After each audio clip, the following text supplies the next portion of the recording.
परिचर्या भगवता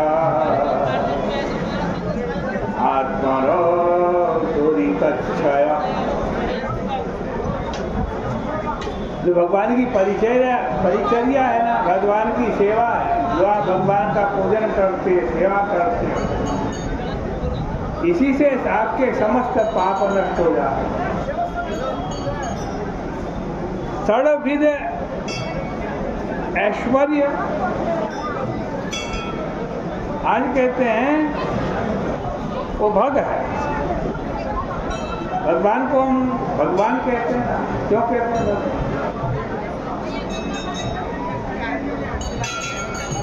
जैसे धनवान को, जिसके पास धन हो उसको धनवान कहते हैं, जिसके पास बल हो उसको बलवान कहते हैं, जिसके पास रूप हो उसको रूपवान कहते हैं, जिसके पास गुण हो उसको गुणवान कहते हैं।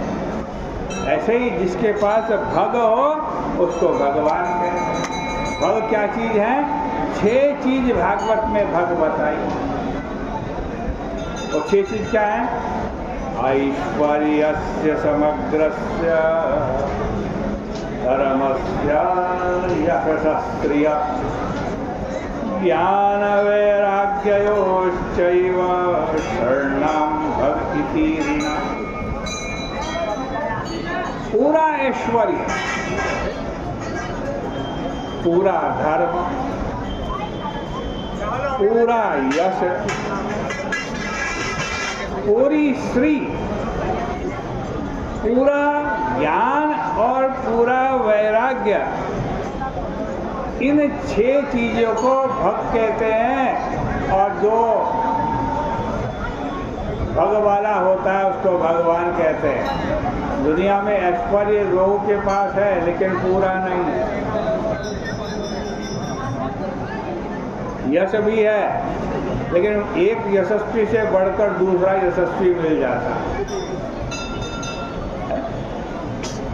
एक धर्मात्मा से बढ़कर दूसरा धर्मात्मा मिल जाता है, एक धर्मवान से बढ़कर दूसरा धर्मवान मिल जाता है, एक ज्ञानी से बढ़कर दूसरा ज्ञानी भी मिल जाता है। कोई ऐसा नहीं कह सकता कि मैं सबसे बड़ा ज्ञानी हूँ या सबसे बड़ा वैरागी हूँ। जिसके पास ये सारी चीज पूर्ण रूप में, संपूर्ण रूप में है, वो भगवान है। उसे क्या कहते हैं? भगवान।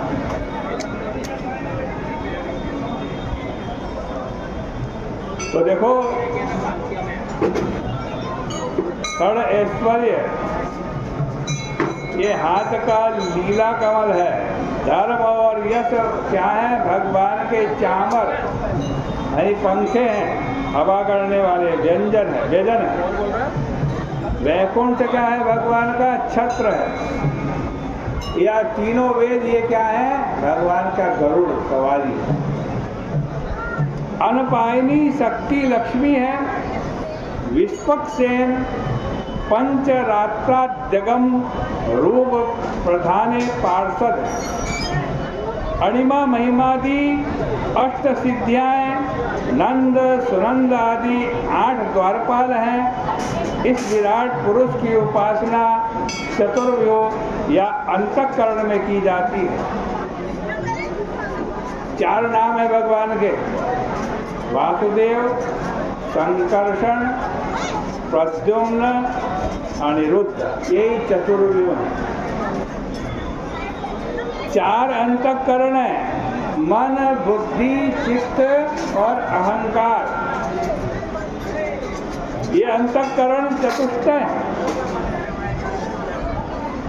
जागृत साक्षी, विश्व, स्वप्न साक्षी, तेजस और सुसुप्ति साक्षी प्रज्ञा है। इन वृत्तियों द्वारा तुरीयावस्थापन्न आत्मा का चिंतन किया जाता है।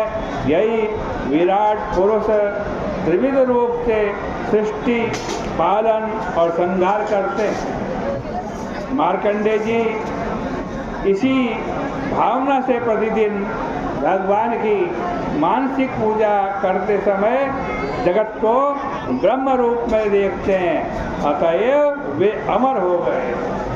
जो मनुष्य प्रतिदिन प्रातःकाल उठकर इस चरित्र में वर्णित विषयों का धारणा, ध्यान और निधिध्यासन करता है, उसे साधनानुसार धीरे धीरे हृदयस्थ ब्रह्म का साक्षात्कार होने लगता है। यह ध्रुव है, यानी बिल्कुल पक्की बात। अब शौनक आदि ऋषियों ने पूछा, हे सूत जी, आपने भगवान के पूजा स्थान सूर्य मंडल बताया है, इसका व्यूह किस प्रकार का है, कृपया इसे भी बतलाइए। तब सूत जी ने बतलाया कि ये शौनक, भगवान सूर्य 12 मास में 12 रूपों से प्रकट होकर 6 गणों के साथ लोक व्यवहार की रक्षा के लिए सर्वत्र विचरते हैं। आकाशस्थली हेतिर वासुकी रथ कृन्मुने पुलस्य तुम्बुरु पुलस्य तुम्बुतु रुरिति मधुमांस नयन्त्यमि। यहाँ करें धाता नामक सूर्य, अप्सरा, राक्षस, नाग, यक्ष, ऋषि, गंधर्व, इन 6 गणों के साथ चैत्र मास को बिताते हैं। इसी प्रकार अर्यमा, मित्र, वरुण, इंद्र, विवस्वान, पूषा, पर्जन्य, अंशु, भग, त्वष्ट्रा और विष्णु नामक 11 मासों के सूर्य भी पृथक पृथक अपने 6 गणों के साथ वैशाख आदि मासों को बिताया करते हैं। ऋषि सूर्य देव की स्तुति करते हैं, गंधर्व उनका गान करते हैं, अप्सराएं नृत्य करती चलती हैं, नाग रथ को बांधे रहते हैं, यक्ष देखभाल करते हैं, राक्षस पीछे से रथ को ढकेलते हैं एवं अंगुष्ठ परिणाम वाले 7000 बालखिल्य नाम के ऋषि सूर्य के सामने मुख कर उनकी स्तुति करते चलते हैं। इस प्रकार भगवान हरि सूर्य के 12 मूर्ति धारण करके कल्प कल्प में संपूर्ण लोकों की रक्षा किया करते हैं। इस प्रकार से श्रीमद् भागवत महापुराण के 12वें स्कंद का ये 11वां अध्याय नहीं परिपूर्ण होता है। कल को 12वें स्कंद का 12वां अध्याय के सामने कहने की चेष्टा करेंगे। आज की चर्चा का यहीं विराम करते हैं।